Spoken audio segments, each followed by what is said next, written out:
The Bible. It's 66 books of history, stories, letters, and poetry that fit together to form God's one big story. The epic adventure of how He created us and loves us so much that He made a way to rescue us. As we travel through the Bible, from Genesis to Revelation, we discover people who met God and found their lives changed forever. Now, for an amazing story. Inspired by the book of Daniel. Chapter 1. Daniel was only a very young man when King Nebuchadnezzar of Babylon conquered the land of Judah. Nebuchadnezzar made sure that God's people wouldn't rebel by taking Daniel and other young men from royal families in Judah and marching them back to Babylon with him. Will we ever see our home again? Daniel's friends were just as scared and confused as he was. Where will we live? What will he do to us? I sure hope the food is decent. Daniel tried to reassure them as the imposing city gates rose ahead. God will be with us, whatever happens. The king chose the brightest and best young men from Judah and ordered that they receive special training. After 3 years, you will get to be very important and serve me. The chief official Ashpenaz took charge of Daniel and his friends. Tut-tut. Those wishy-washy Hebrew names just won't do. You need new ones. New what? Names. Let's see. Daniel, we'll call you Belteshazzar. And you three will be Shadrach, Meshach, and Abednego.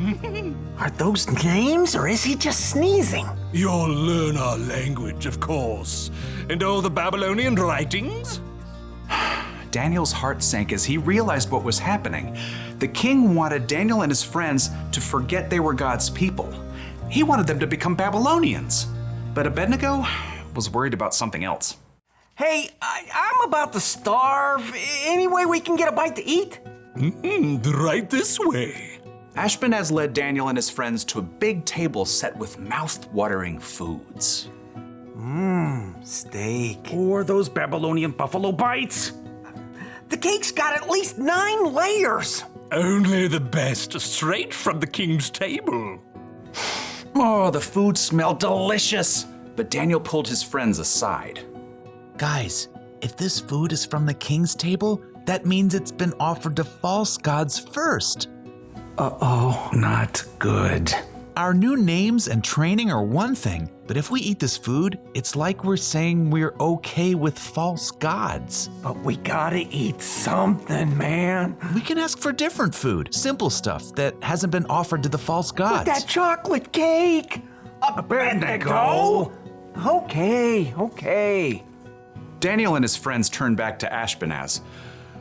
They tried to ignore the delicious smells wafting from the table.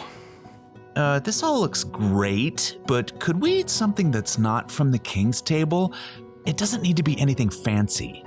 The king is my master. He's decided what you must eat and drink. What if you don't eat this and he sees you looking worse than the other young men? He might kill me. No matter what Daniel said, Ashpenaz was too fearful to listen, so Daniel approached the guard assigned to take care of them. Please, just test us for 10 days. Give us nothing but vegetables to eat and water to drink. See how we look then. Well, if Brussels sprouts are your thing. For 10 days, the guards gave Daniel and his friends nothing to eat but veggies and water. I could get into the habit of cabbage.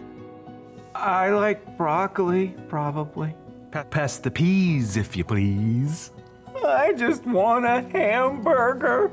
Let me tell you, it wasn't easy to say no to all those delicious foods the other young men got to eat.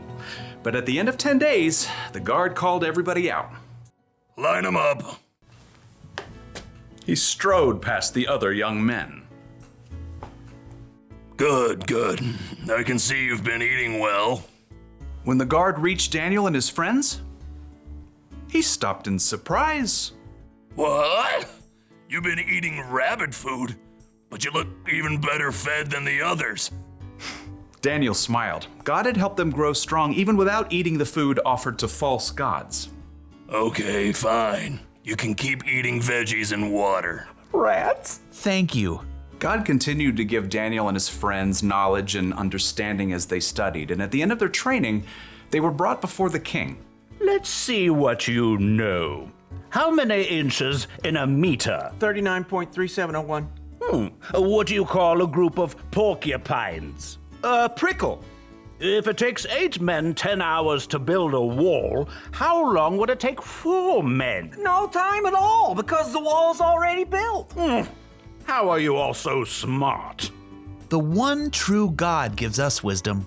Well, we'll see about that. Anyhow, you're 10 times smarter than my other advisors. You get to be very important and serve me. Daniel and his friends eventually became the king's most trusted advisors, and even though they served the king of Babylon, they never stopped standing strong for the one true God in everything they said and did.